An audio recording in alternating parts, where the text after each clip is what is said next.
नमस्कार। प्रसंगस में आप सभी का स्वागत है। प्रसंगस में बात करेंगे सबसे पहले आज राजस्थान विधानसभा की। जिस प्रकार से लोकसभा का सत्र विपक्ष के हंगामे के चलते कल स्थगित हो गया था, वैसे ही आज राजस्थान विधानसभा में भी हंगामे के कारण विधानसभा 10 जुलाई को सुबह 11 बजे तक के लिए स्थगित हो गई। हालांकि विधानसभा अध्यक्ष वासुदेव देवनानी ने बार बार जो हंगामा कर रहे थे उनको काफ़ी कुछ समझाने की कोशिश की। वो आवेश में भी आए लेकिन कुछ नतीजा नहीं निकला। बेसिकली कुल मिलाकर के मदन दिलावर, जिन्होंने आदिवासी लोगों के लिए डीएनए टेस्ट करने की बात कही थी, उसको लेकर के और विपक्ष में ज़्यादा जो है गुस्सा था। उन्होंने कहा कि न तो मुख्यमंत्री ने इनसे इस्तीफ़ा मांगा, न मदन दिलावर ने इस्तीफ़ा दिया। पहला तो ये मामला रहा जिस पे काफ़ी विवाद हुआ। इसके बाद में रिक्को के मामले में जो प्रस्ताव आए थे, रिक्को के मामले में काफ़ी विधायकों ने कहा कि इसमें पूर्ण रूप से मंत्रियों का जवाब नहीं आ रहा है। और गोविंद सिंह डोटासरा ने भी आरोप लगाया कि भजनलाल सरकार के मंत्री जवाब देने में सक्षम नहीं है, जवाब नहीं दे पा रहे हैं। लेकिन अंतोगत्वा विधानसभा को 10 जुलाई को सुबह 11 बजे तक के लिए स्थगित कर दिया गया। 10 जुलाई को बजट भी पेश होगा राजस्थान का, तो ये सारी बात हुई। लेकिन इसको लेकर के अब राजनीति होने लगी। अविनाश गहलोत भी, जो जैतान से विधायक हैं, उन्होंने भी चर्चा में भाग लिया। उन्होंने राहुल गांधी को मंदबुद्धि बालक बताया। अब वो बालक हैं या वो कितने साल के हैं, तो इतने साल के भी बालक होते हैं क्या, ये भी देखने वाली बात है। लेकिन उन्होंने कहा कि भाग रहे हैं, तो ये दोनों ही कहती उधर मतलब विपक्ष पे भागने का आरोप लगता है तो सब विपक्ष कहता है कि नहीं, सरकार जवाब देने से भाग रही है। तो ये राजनीति चल रही है कुल मिलाकर के। और विधानसभा और लोकसभा का जो सत्र है वो नहीं चलने से काफ़ी रुकावटें आ रही है, काम भी कुछ नहीं हो पा रहा है। बात कर लेते हैं टीम इंडिया की। टीम इंडिया के जो खिलाड़ी थे वो आज सुबह प्रधानमंत्री नरेंद्र मोदी से मिले, जहां नमो एक जर्सी भी, नमो एक के नाम से जो जर्सी बनाई थी उनको उन्होंने भेंट की।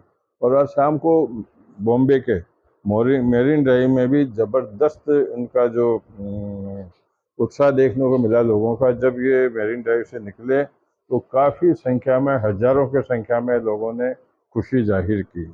और पीएम मोदी ने भी जब इनसे मिले थे तो उन्होंने खूब हंसी मजाक के ठाके के साथ में इनसे बातचीत भी की।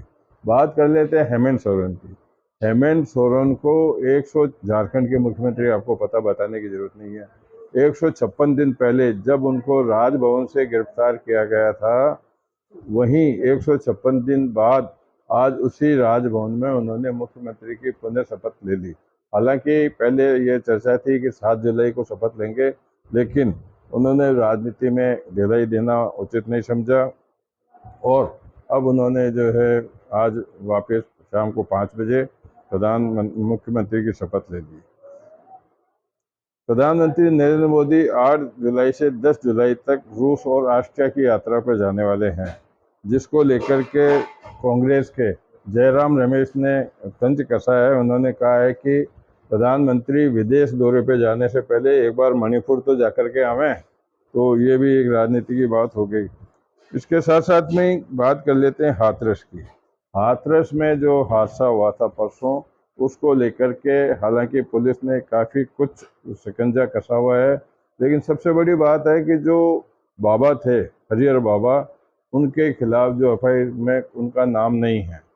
मतलब उनका नाम एफआईआर में नहीं है, जिसको लेकर के चर्चाएं हैं कि इनका नाम क्यों नहीं है।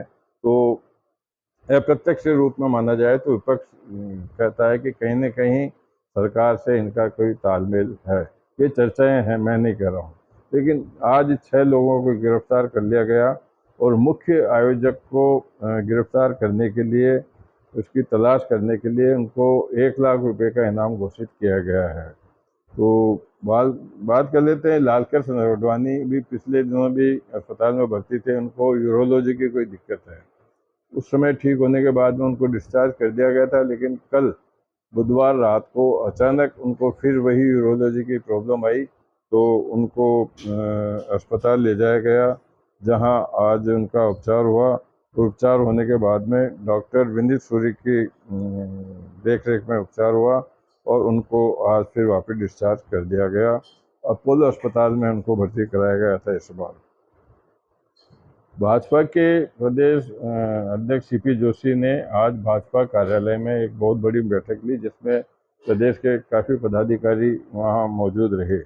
और 13 जुलाई को एक प्रदेश कार्यकारिणी की बड़ी बैठक होने वाली है, जिसको लेकर के तैयारियों को लेकर के प्रदेश के जो पदाधिकारी हैं, कार्यकारिणी के सदस्य हैं, उनको काफ़ी बड़ी जिम्मेदारी सौंपी गई है।